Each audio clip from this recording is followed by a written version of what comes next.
میرے نبی نے فرمایا جس عورت نے 5 نمازیں پڑھی، رمضان کے روزے رکھے، خامد کی اطاعت کی اور بدکاری نہ کی، عزت میں خیانت نہ کی، تو جب وہ آئے گی تو جنت کے 8 دروازے کھل جائیں گے۔ اللہ فرمائے گا جدھر سے چاہ چلی جا، جنت تیرے لیے ساری حلال ہے۔ یہی عورت ماں کے روپ میں تبدیل ہو جائے تو میرے نبی نے فرمایا میں جنت میں گیا تو میں نے قرآن کی تلاوت سنی۔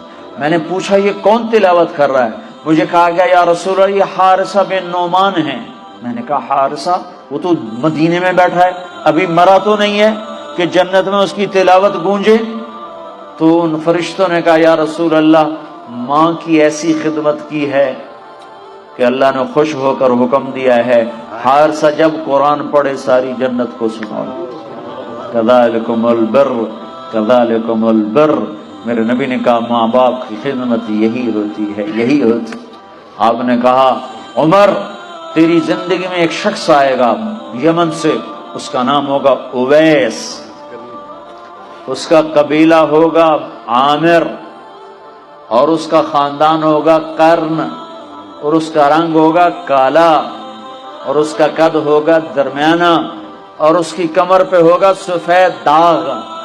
جب وہ آئے تو اس سے دعا کروانا عمر تو عمر، میرے بعد کوئی نبی ہوتا تو عمر ہوتا، اور نبی کے دائیں طرف عمر کی قبر ہے، بائیں طرف یہ نقشہ ہے قبروں کا، ایک قول کے مطابق کہ درمیان میں اللہ کے رسول ہیں، سیدھے ہاتھ ابوبکر الٹے ہاتھ عمر، اور ایک قول یہ ہے یہ اللہ کے رسول، یہ ابوبکر اور یہ عمر، اس طرح کر کے، اور ایک قول یہ ہے، ایک قول یہ ہے، اس طرح۔ یہ میرے نبی کی قبر، پاؤں کے ساتھ ابوبکر کا سر، پھر ابوبکر کے سر کے ساتھ پاؤں کے ساتھ عمر کا سر، یوں 3 قبریں ہیں، یا یہ ہے۔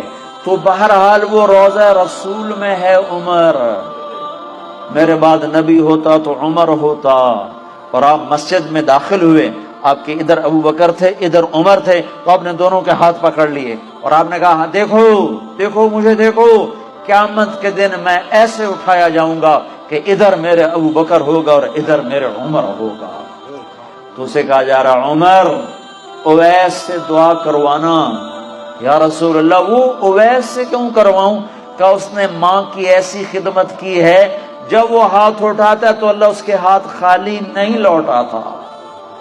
تمہاری مائیں ذلیل ہوتی پھرتی ہیں اور تم یہاں جانتے بھی نہیں ماں ہوتی کیا ہے۔